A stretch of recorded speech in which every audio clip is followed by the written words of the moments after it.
Vamos a dar inicio a nuestro análisis de este 5 de marzo del año 2014. Habíamos comentado la semana anterior que el tema fundamental en el marco internacional sería el tema de Venezuela. Sin embargo, yo quisiera nada más hacer algunas precisiones sobre el tema de Ucrania, porque de una semana a otra el escenario ha sufrido variaciones de gran importancia que pueden desestabilizar la realidad europea y pueden provocar tensiones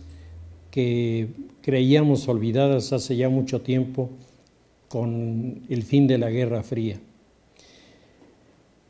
La decisión del presidente ruso Putin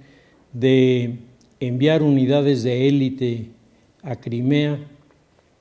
es sin duda una de las señales más inquietantes en relación a esta problemática que habíamos comentado. Tenía un fuerte sabor geopolítico y que implicaba, entre otras cosas, el área de influencia de Rusia en el Cáucaso como una nueva potencia que recupera los territorios perdidos en la Guerra Fría, o bien Europa reivindica su liderazgo y Ucrania se integra al complejo europeo, iniciándose entonces una fórmula distinta que obligaría a Putin, sin duda, a retroceder en lo que se refiere a varias de sus iniciativas que están intentando marcar desde ahora el propósito de recuperar la soberanía del Imperio ruso sobre estos territorios. La reacción de la Organización de las Naciones Unidas frente a este acontecimiento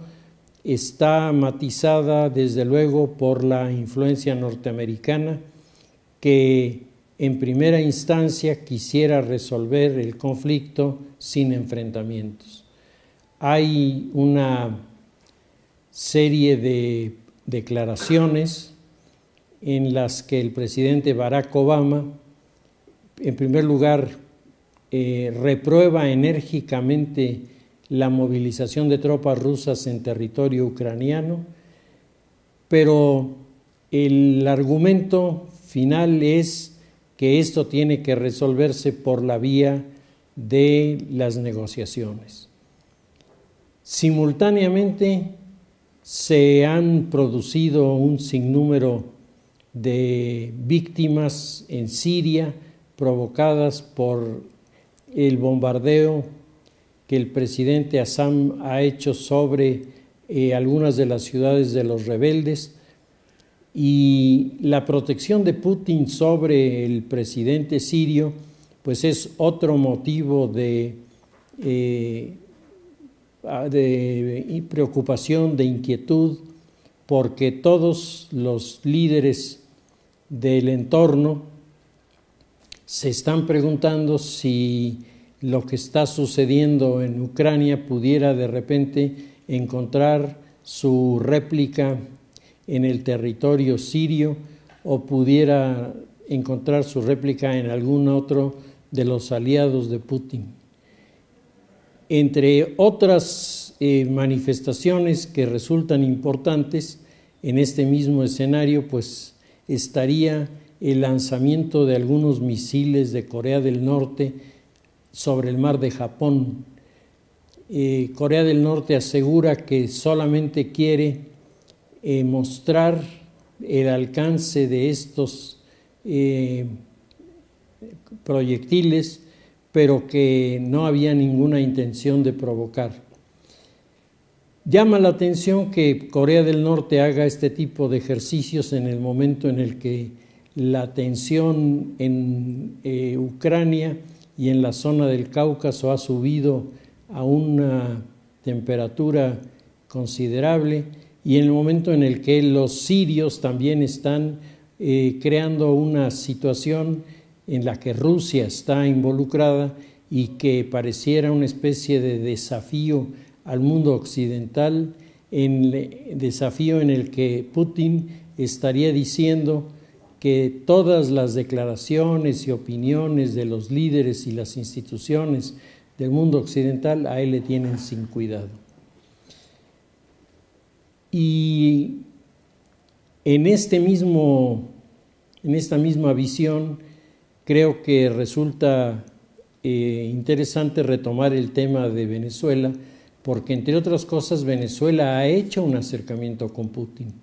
y me parece que este acercamiento, que durante mucho tiempo ha permanecido como una incógnita, la sociedad latinoamericana se pregunta, bueno, ¿por qué Hugo Chávez hizo este acercamiento primero a Putin y luego esta alianza con el mandatario ruso, que igual que Chávez apunta a quererse consolidar no como presidente sino como líder permanente, posiblemente líder de por vida de la Rusia, que intenta recuperar, decíamos, su área geopolítica de influencia. ¿Qué está pasando en Venezuela? Bueno, el día de hoy se conmemora en Venezuela el primer aniversario de la muerte de Hugo Chávez, y se ha organizado una reunión en la que está participando Raúl Castro, y están haciendo una remembranza de el personaje que desapareció hace un año. Y en el discurso del día de ayer, que a mí me parece fuera de toda proporción,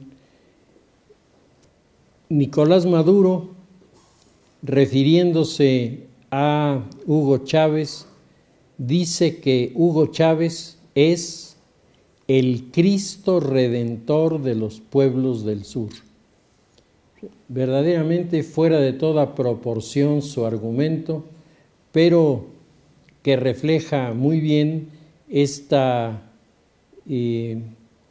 visión de Hugo Chávez, que francamente rebasa la admiración y el cariño por un líder y entra ya en el terreno de las cosas patológicas. Hasta el momento, el único líder político que ha estado en disposición de asistir a la reunión es Raúl Castro. Y en el momento en el que la crisis de Venezuela entra en su momento más álgido, mientras se habla de Hugo Chávez y se hace toda una remembranza de las medidas populistas que implementó, hay barricadas en las calles, enfrentamientos, los grupos juveniles en Venezuela en forma mayoritaria han protestado por la represión en contra de la libertad de opinión de la sociedad, que está haciendo muchas preguntas a Hugo Chávez y que está planteándose una importante meta, que es la de exigirle a Maduro, en primer lugar, que reconozca que la crisis económica que se vive es seria. En segundo lugar, que reconozca que las medidas que se han adoptado hasta el momento han sido básicamente inflacionarias. en este momento, al día de hoy, según los boletines de los órganos internacionales de información sobre el área financiera, la más alta inflación de América la tiene Venezuela, que está reflejando las medidas atropelladas con las que Maduro está resolviendo o intentando resolver el problema. Venezuela está viviendo un momento muy amargo, un momento muy difícil, en el que nos podemos ver reflejados los países latinoamericanos, porque Venezuela es, yo pienso, el primero de los países de este continente que probó todas las opciones que los partidos ofrecían y todas le resultaron fallidas, todas le resultaron al final de cuentas negativas, y entonces esto fue lo que propició, si recordamos, el primer intento de golpe de Estado de Hugo Chávez. Hugo Chávez se lanzó a tomar el poder porque estaba convencido de que Carlos Andrés Pérez, presidente en ese momento, representante de Acción Democrática, el partido filial de la socialdemocracia alemana en Venezuela, esta representatividad, esta representación que había adquirido el Partido de la Acción Democrática, pues se traducía en un mandato de gobierno francamente reprobable y lleno de problemas, por lo que muchas personas aplaudieron, vieron con entusiasmo la llegada al poder de Hugo Chávez, militar que apareció intentando liderar las facciones incluso más conservadoras dentro de la sociedad por una parte y dentro del ejército por otra. Como todos sabemos, Hugo Chávez no alcanzó su propósito, fue a parar a la cárcel, estuvo algún tiempo en la cárcel y sale de la cárcel para competir por la presidencia. La historia de la democracia en Venezuela es la historia de una democracia muy frágil. Mientras democracias como la de Uruguay, como la de Chile, podrían presentarnos la imagen de los grupos democráticos fuertes, los grupos democráticos que tienen presencia y tienen reconocimiento a nivel del continente americano en la parte sur,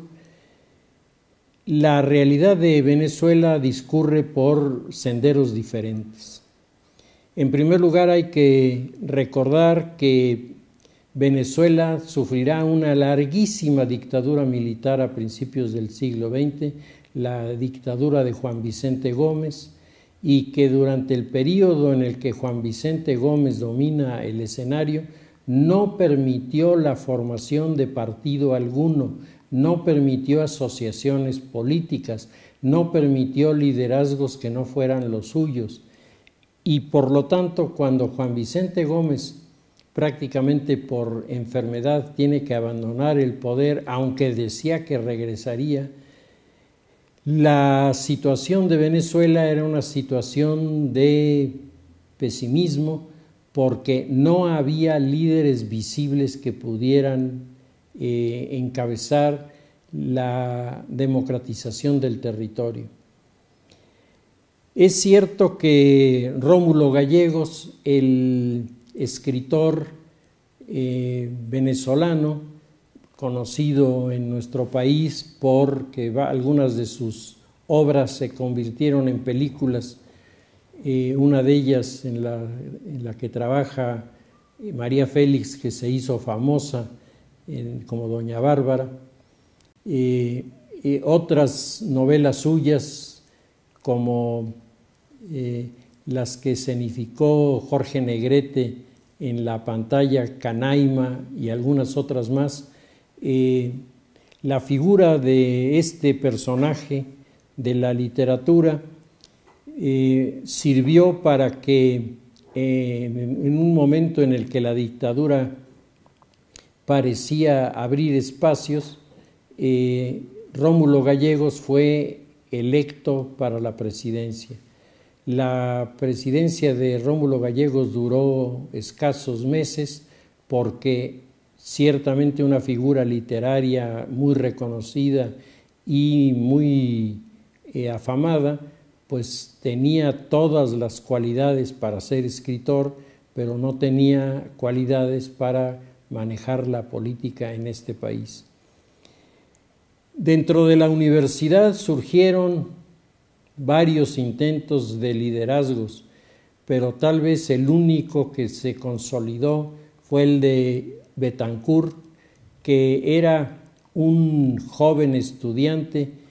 cuyo propósito era, en primer lugar, defender el civilismo frente al militarismo en Venezuela y, en segundo lugar, crear un partido político que tuviera arraigo en la sociedad y capacidad de participación democrática. Exiliado en Centroamérica varias veces, en Costa Rica de manera específica, recibirá la ayuda del presidente José Figueres, quien le instruye, le orienta, le da conexiones y datos para que se vincule con la socialdemocracia. Y de ahí Rómulo Betancourt saldrá muy motivado para enfrentar la designación de la política y jugar como presidente de su país. El otro personaje que destaca es un líder de trabajadores llamado Jovito Villalba. Jovito Villalba, del Partido Comunista, es una figura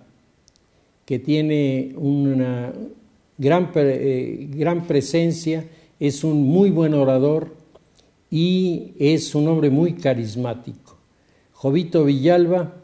contrasta con Betancourt, son dos modelos políticos totalmente diferentes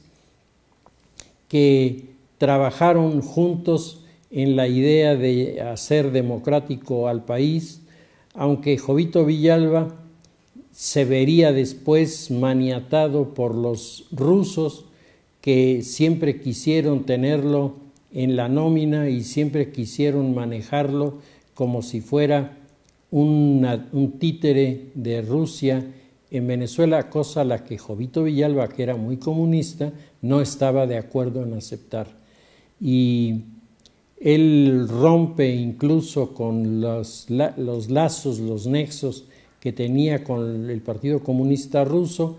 y en el momento en que hace esto, una buena parte de su capacidad de maniobra se reduce de tal forma que si el Partido Comunista no estaba aliado con los rusos, pues su capacidad de proyección sobre la sociedad se reducía a prácticamente una influencia totalmente desdeñable. Por eso Rómulo Betancourt finalmente se irá colocando en la política, surgirá el Partido Acción Democrática, que es la socialdemocracia, y surgirá el Partido del COPEI. El Partido del COPEI es el Partido de la Democracia Cristiana Venezolana, estableciéndose con categorías europeas una fuerte confrontación democrática en Venezuela entre los adecos y los copeyanos, que comenzaron a tratar de convencer a la sociedad de los beneficios de la participación partidista. Con todos los problemas y todas las dificultades que la democracia tenía en Venezuela, porque Venezuela estaba asediada por los grupos de la izquierda radical, desde México con el grupo de los seguidores de Lázaro Cárdenas, desde las islas del Caribe por los representantes de los sectores extremistas que querían una vinculación política más directa con Venezuela para sus propósitos en las islas. Esto, que algunas personas suponen que es muy difícil de entender, cuando se estudia la historia del Caribe, lo que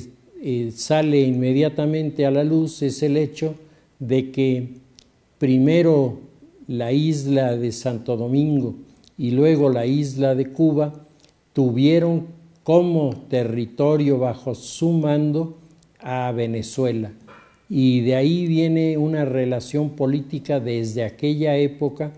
que ha hecho que cuando los políticos venezolanos tienen problemas, su punto de referencia es Santo Domingo o Cuba,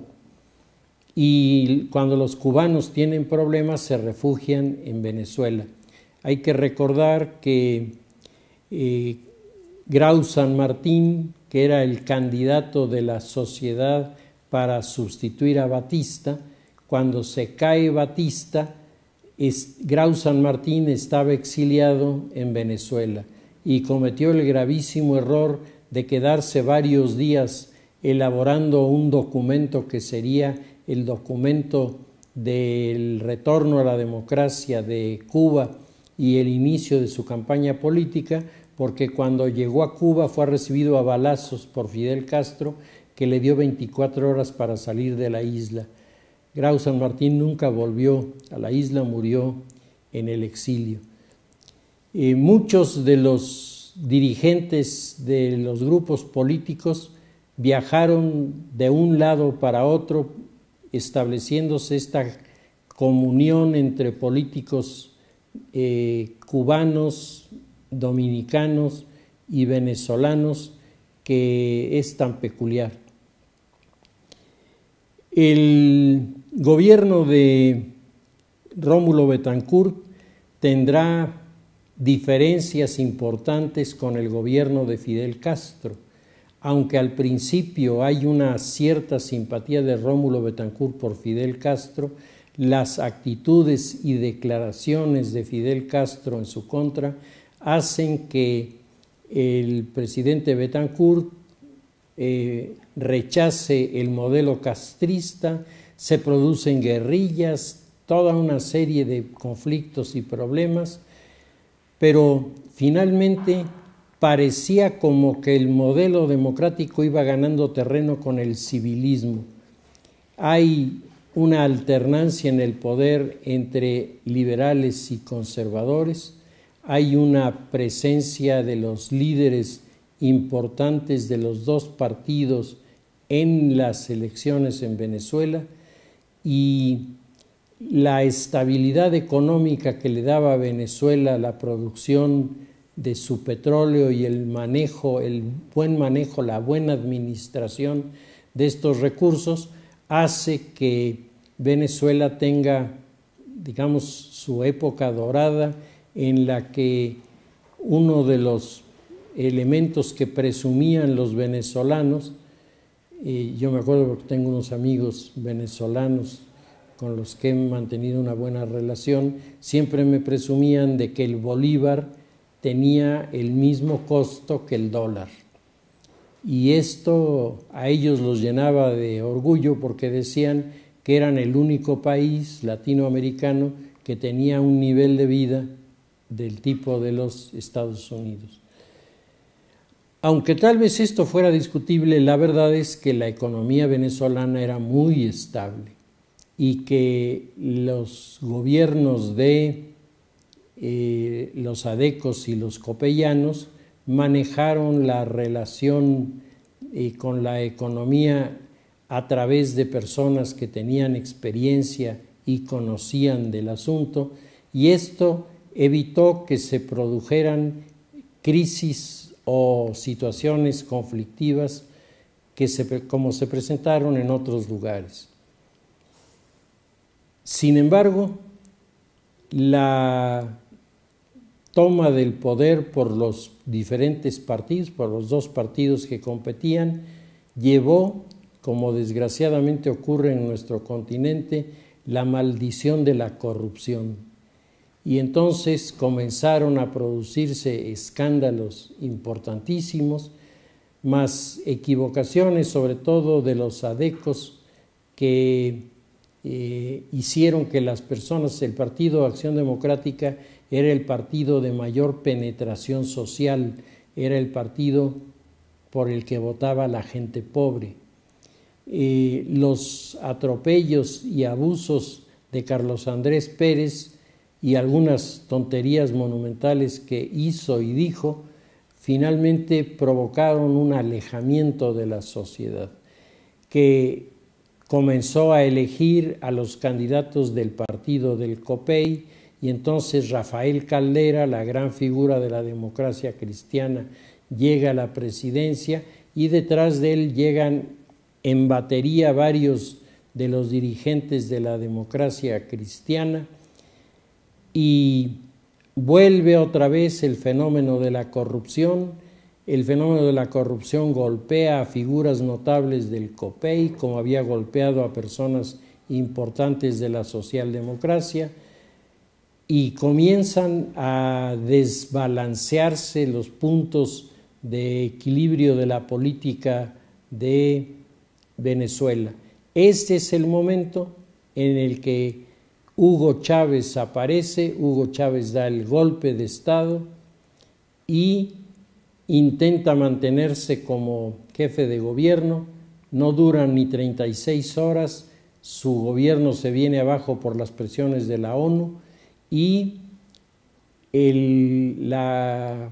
presidencia de Acción Democrática parece haber retomado el poder. Sin embargo, Hugo Chávez se ha dado cuenta de que hay amplísimos sectores que están en desacuerdo con lo que hace y dice Acción Democrática y con lo que hace y dice el COPEI. Y entonces él lanza su candidatura independiente, cosa que aquí en México deberíamos reflexionar, porque todos estamos muy enojados, y creo que con razón, con los partidos, pero a veces se nos olvida que determinado tipo de medidas, abrir la sociedad a que la sociedad lance sus candidatos, puede no ser el camino más adecuado, y puede incluso traer, como sucedió en Venezuela, sus elementos negativos. Cuando Hugo Chávez entra a la lucha electoral para alcanzar la presidencia, está asesorado por un personaje que es realmente una figura notable en el desarrollo de su proyecto, el geopolítico Norberto Ceresole. Norberto Ceresole es un hombre raro, es un hombre que primero estudia geopolítica, cosa que en Sudamérica es bastante más común que en nuestro país, y él será asesor del peronismo, luego será representante de las guerrillas islámicas fundamentalistas en Madrid, después estará relacionado con los grupos de guerrilleros que practicaban el terrorismo, los montoneros, en Argentina, y finalmente llega a convertirse en la figura que asesora a Hugo Chávez, y además lo asesora con bastante buen tino. La lectura de la doctrina del bolivarismo le lleva a uno a la convicción de que ahí hay cuando menos dos manos que se pueden apreciar. Una, la de Norberto Ceresole, cuando hace los grandes planteamientos estratégicos, en donde se percibe la visión de un estratega, de una gente que sabe cómo se arma una estrategia para llegar a una meta, que sabe cuáles son las diferencias entre la táctica y la estrategia, que conoce los mecanismos para acercarse a la sociedad a través de los medios de comunicación. Todo eso lo tiene Norberto Ceresole, que es el que va abriendo de manera sensible las puertas a Hugo Chávez delante de la sociedad. El documento del bolivarismo, yo tengo el texto completo, cuando uno lo lee de principio a fin se da cuenta de que está no solamente bien hecho, tiene proposiciones, algunas de las cuales son interesantes y otras son realmente valiosas, y la percepción que Norberto Ceresole le da al movimiento bolivariano con sus textos, pues sin duda es el trampolín desde el cual brinca Hugo Chávez a la fama. Hugo Chávez tomaba los textos del bolivarismo, leía los párrafos, el hombre tenía su encanto a leer, en su media lengua hablaba las cosas con simpatía, y además algunas de las cosas que propuso realmente resultaron muy efectivas, particularmente en el terreno de la formación cultural de la sociedad, atendiendo a la formación musical, el desarrollo de las orquestas sinfónicas de niños en Venezuela no tiene paralelo en el mundo. Ahí realmente han hecho un trabajo excepcional, digno de ser tomado en cuenta y digno de aplicarse, porque eso no es comunismo ni bolivarismo, eso es sentido común de cómo se puede y se debe educar a los niños. Me parece que en eso Ceresole tenía una experiencia bastante grande y tenía una idea muy clara de cómo resolverlo. La otra mano que se puede apreciar en el texto, pues es cuando entran los sueños imperiales de Hugo Chávez, que se imaginaba ya la gran figura de una coalición política en la que estuviera identificada con la parte sur del continente de América Latina, para desafiar a los Estados Unidos. El gran problema de Hugo Chávez no es tanto lo que está buscando socialmente, en lo cual, insisto, hay cosas en las que tiene razón, sino el que todo lo quiere contra los Estados Unidos, como si no pudiera hacer las cosas por su cuenta y dejar que Estados Unidos haga las suyas y que cada quien saque sus propias conclusiones. Él todo lo polariza porque está fuertemente ideologizado. Ahí, en primer lugar, la cercanía de los sectores del MININT, el Ministerio del Interior de Cuba, que es el encargado de manejar los acercamientos de Raúl y de Fidel Castro con los líderes del continente. Estos habían estado trabajando ya en el entorno de Ceresole, habían colado algunas de sus gentes, tenían presencia en las reuniones que organizaba Hugo Chávez, y de esta forma el modelo estratégico originalmente planteado se ha quedado guardado en una gaveta y se han venido implementando las ideas que desde Cuba los dirigentes del Ministerio del Interior les ha parecido ocurrente el poderlas manejar, y las han soltado en el territorio venezolano, creando la polémica de la lucha social, creando toda una serie de resentimientos de sectores muy amplios de la comunidad por las medidas que ha adoptado el gobierno de Hugo Chávez. Es decir, la ideologización al estilo cubano marcó elementos negativos. lo que había aportado Ceresole, que tenía valor, queda neutralizado por estas manifestaciones. Muere Hugo Chávez, y a la muerte de Hugo Chávez es cuando comienza el gran problema, porque su heredero, Nicolás Maduro, es un hombre que se ve que tiene una admiración más allá de lo normal por la figura de Hugo Chávez, pero no tiene ni la preparación ni la capacidad, ni además se ha buscado el asesoramiento de alguien que le pueda orientar. Él cree que los pajaritos que le hablan le van a resolver el problema, y además del ridículo que ha hecho haciendo estas alusiones y estas declaraciones como la de hoy, que no tiene paralelo, ¿no?, que Hugo Chávez es el Cristo Redentor de los pueblos del sur. Bueno, el hombre en realidad no tiene la menor idea de cómo resolver la problemática económica de Venezuela. Andrés Oppenheimer, en varios artículos que ha venido publicando en los 2 últimos meses, ha estado insistiendo mucho en que el problema más serio de Venezuela no es el ideológico en este momento. El problema de Venezuela es el problema económico. La economía está a punto de tronar, su inflación ha subido a números inimaginables,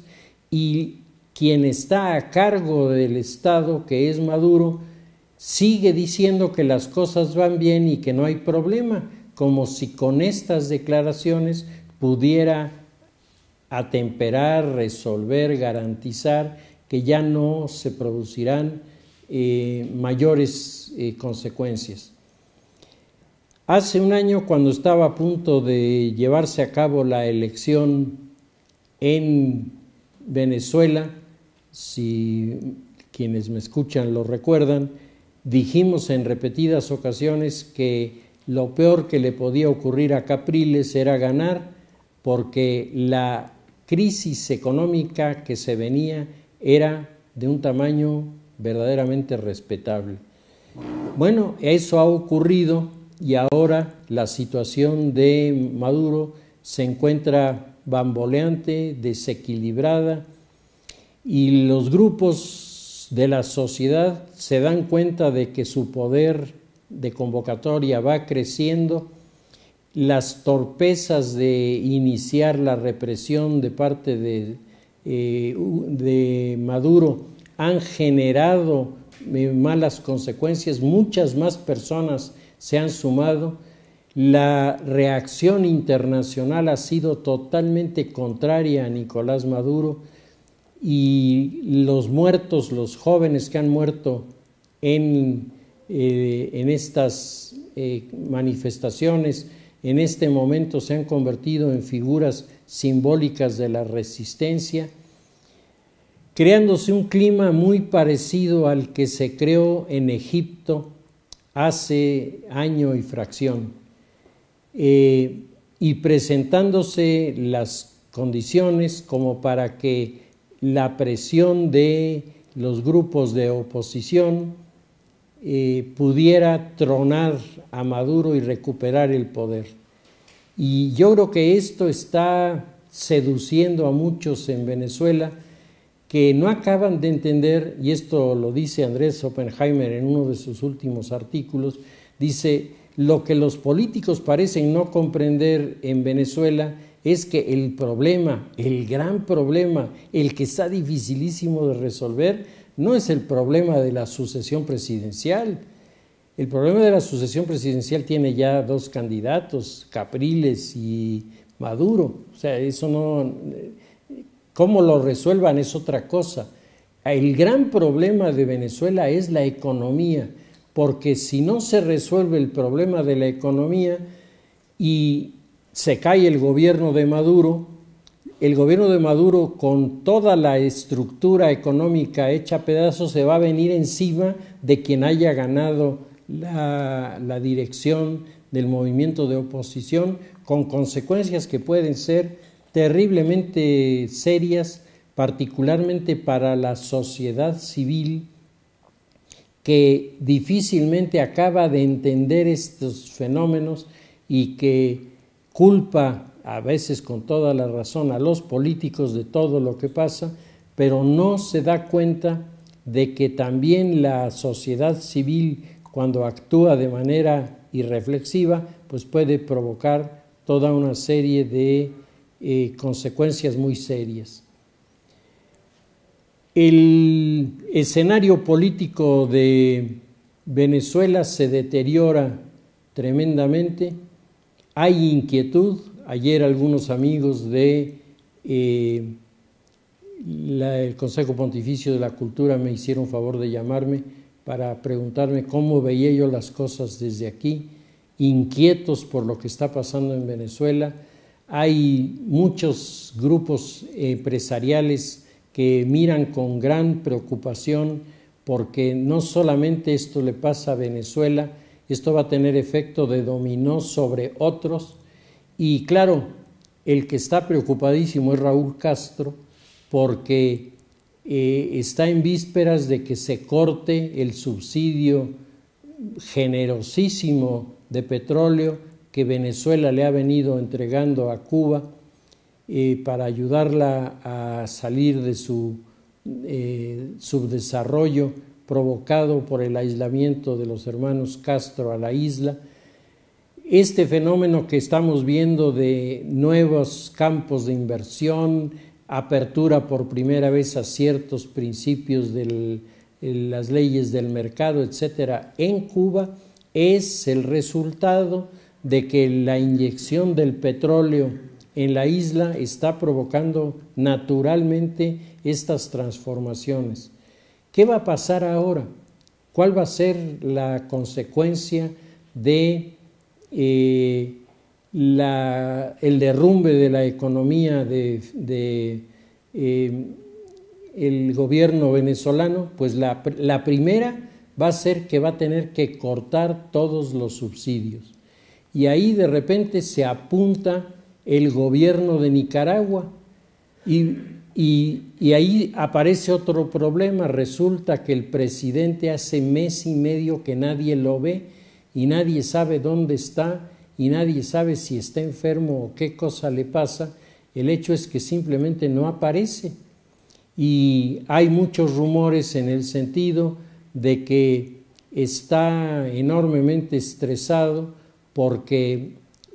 percibe que los subsidios se van a cortar y eso supone que el petróleo con el que él contaba es como el cuento de la lechera, ¿sí? Ya que todo iba a resultar muy bonito y muy feliz, se le cae el cántaro, pues aquí el cántaro del petróleo se les cayó y ahora no sabe qué cosa va a suceder porque todos los planes y proyectos que había hecho estaban soportados sobre un ingreso de recursos que prácticamente está en este momento agotado. Así se está llegando en este momento a la celebración del primer año de la muerte de Hugo Chávez. Y en ese lapso de tiempo la economía se ha venido abajo, la confianza de la sociedad se ha destruido, la unidad del partido chavista se ha visto terriblemente deteriorada, Maduro ha peleado con la sociedad, Maduro ha matado con la represión a jóvenes cuyo único delito era estar pidiendo que se respetaran las leyes en el país. Es decir, el escenario parecería, y mucha gente me lo ha dicho, parecería estar dispuesto para un golpe de Estado militar. Nada más que el golpe de Estado militar supondría un ejército que no estuviera contaminado de estas ideas. Y desafortunadamente un número importante de los oficiales de alto grado han visto con enorme simpatía el movimiento porque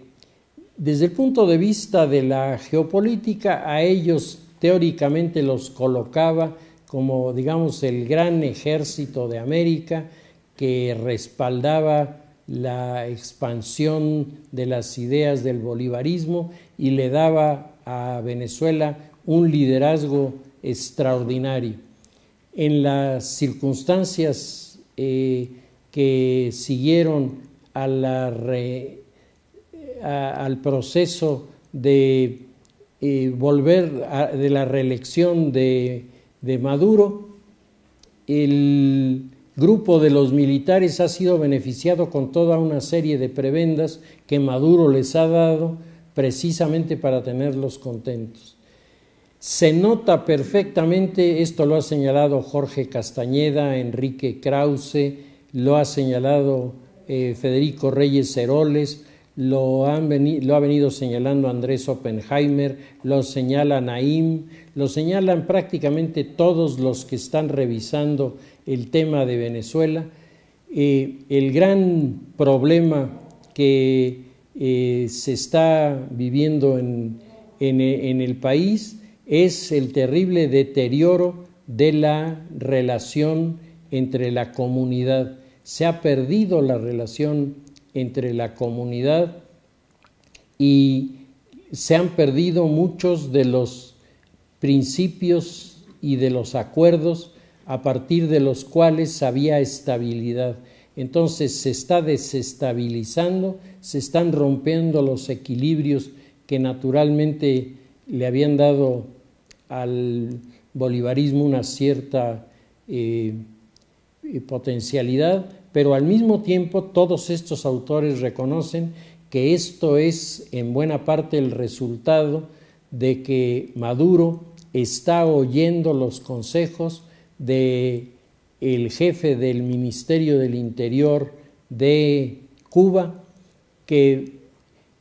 piensa que la solución contra las manifestaciones es que las manifestaciones agredan a la policía. Entonces se están metiendo agentes provocadores. Jorge Castañeda dice que esta táctica fue aprendida por el MININT en México a partir del año 68. Es decir, si tienes manifestantes que están protestando en contra tuya, mete dentro del grupo gente que te ataque y en ese momento tú quedas de víctima y los otros quedan de locos, salvajes. Bueno, ese asunto parece que no está funcionando, que la sociedad, si uno ve los carteles que están presentando la sociedad, está verdaderamente enojada por el desabasto que hay de muchos productos de necesidad básica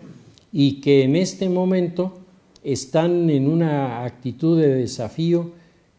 que, insisto, me parece tiene cada vez más y más la similitud de los movimientos de Túnez, de Libia, de Egipto, que provocaron la caída de los gobiernos, pero no han sido capaces de construir la estabilidad y la recuperación de sus regímenes. Pues el tema de Venezuela es un tema que ha generado enormes inquietudes y discusiones, y lo más probable es que Maduro, después de las declaraciones que acaba de hacer, pierda todavía más el liderazgo delante de la comunidad, porque la gente se da cuenta de que estas declaraciones obedecen sobre todo a una ignorancia total de cómo resolver los problemas. Yo creo que todos los seres humanos tenemos áreas de deficiencia, todos. A lo mejor nos sale bien algo, o por lo menos pensamos que nos sale bien, pero hay cosas que nosotros mismos somos conscientes de que ahí no damos una. Si no somos capaces de asesorarnos en esas áreas, pues entonces estamos condicionados a cometer errores uno tras de otro. Y Maduro, que dice está asistiendo a dormir junto a la tumba de Hugo Chávez para que éste le comunique las respuestas, pues me parece que no ha tenido las pesadillas suficientes para poder atender el reclamo de la sociedad, y si por el contrario estamos cada vez más y más conscientes de que con la mejor intención, porque yo supongo en Maduro la mejor intención, con la mejor intención no se puede resolver un problema del tamaño de la crisis de la economía de Venezuela simplemente con buenas intenciones y con querer ayudar a la sociedad. Aquí, si no interviene de manera enérgica alguno de los factores de poder político en Venezuela, no solamente el gobierno finalmente se derrumbará, que al final de cuentas eso puede suceder, sino que al derrumbarse puede arrastrar detrás de sí la estructura de la confiabilidad, de la estabilidad, de los equilibrios, y entonces sí presentarnos un cuadro verdaderamente trágico en un territorio que por su ubicación geográfica, por las riquezas naturales, por su historia, es sin duda uno de los países más importantes y más interesantes del continente americano en la parte sur. Si les parece, dejamos nuestro análisis hasta aquí y seguiremos en la próxima con los temas internacionales y nacionales.